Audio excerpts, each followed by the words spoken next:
In this video, we're going to have a look at space, strum, and swing, starting off with space. Now, space allows us to shorten note lengths to create space in our progression. So as I drag it up, you'll see it's creating space. Now, we have different settings that we can do this with. The first one being smart legato. So smart legato allows us to shorten the notes identically until we reach the shortest possible note length. So you can see here we have a combination of short notes and longer notes. So as I increase this, we're identically shortening the notes by the same amount, but obviously some of them started longer than others. Now, once we hit the shortest possible note length, so these shorter notes have now hit that point, as we increase this, we're going to continue shortening all our notes until they're all at the shortest possible note length.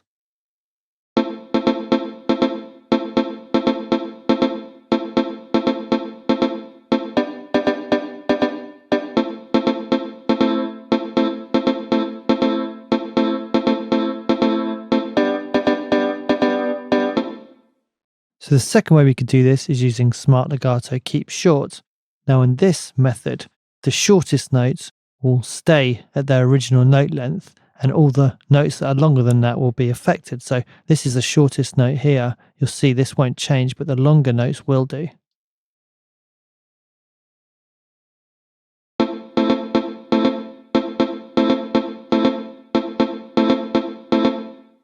The next one we have is smart legato keep long.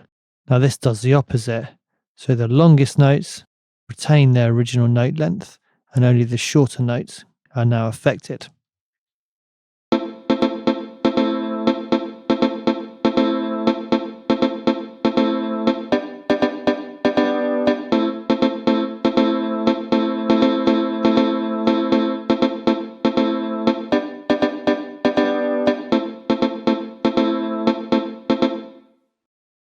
Okay, so the next setting we have is percentage. Now this allows us to basically shorten all the notes as a percentage of their original note length. So if you just wanted everything to be a little bit more sharp and a little bit more kind of a shorter decay for each note, then that's the one to go for. So we're just going to keep the relative relationships between the note lengths, but we're going to shorten all the notes.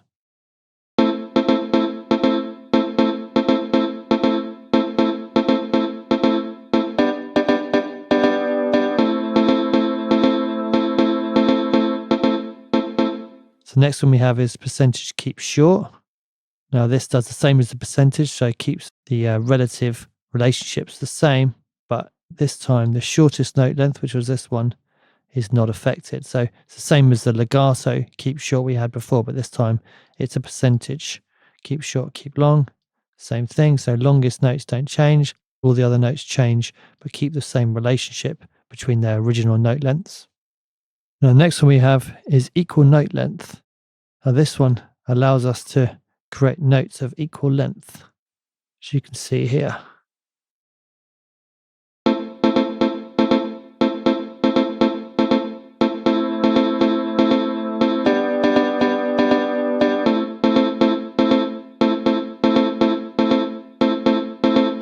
So we've lost that kind of groove we had with having longer notes and shorter notes because we've gone to equal note length.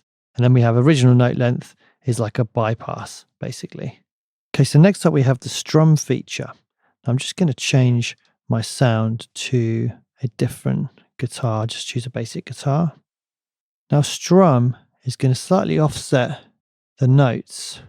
So you can see that the higher notes are now slightly later in time. Now that mimics the way that you strum a guitar. So if you think about playing a chord on a guitar, the lower notes are going to be hit first and the higher notes hit later.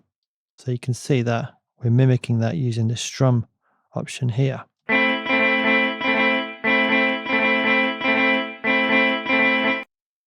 Now, there's three different ways we can use this strum feature. We can use Alt, which is going to alternate between strumming kind of up and strumming down. So let's increase the space so we can see this a little bit. So let's say here you can see that we're playing the bottom note first, then the middle note, then the high note, and then we're playing the high note, and then the middle note, then the bottom note. So it's kind of like a strumming down motion and a strumming up motion. Now we could have that being just all down. So the down note is first and then we hit the high notes. or the opposite. So we could have it the other way around. So we hit the high notes first and then the low notes. So we're kind of strumming up in this motion, alt up, and then in this motion, it's like a down strum on a guitar.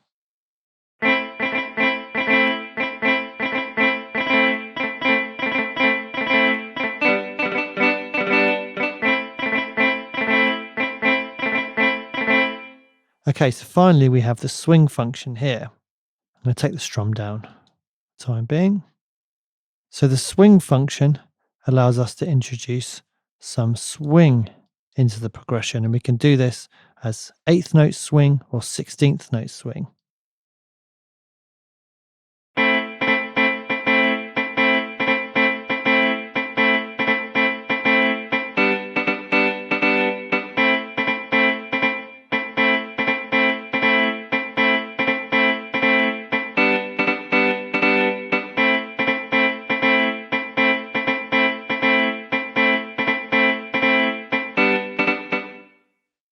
This basically is allowing us to introduce 16th note swing and then 8th note swing as well. So we're affecting 8th notes or 16th notes depending on what we select there.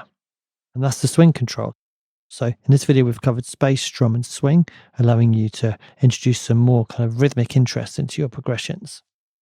Now, in the next video, we're going to jump in and have a look at actually manually creating chord progressions using our menu here. Thanks for watching.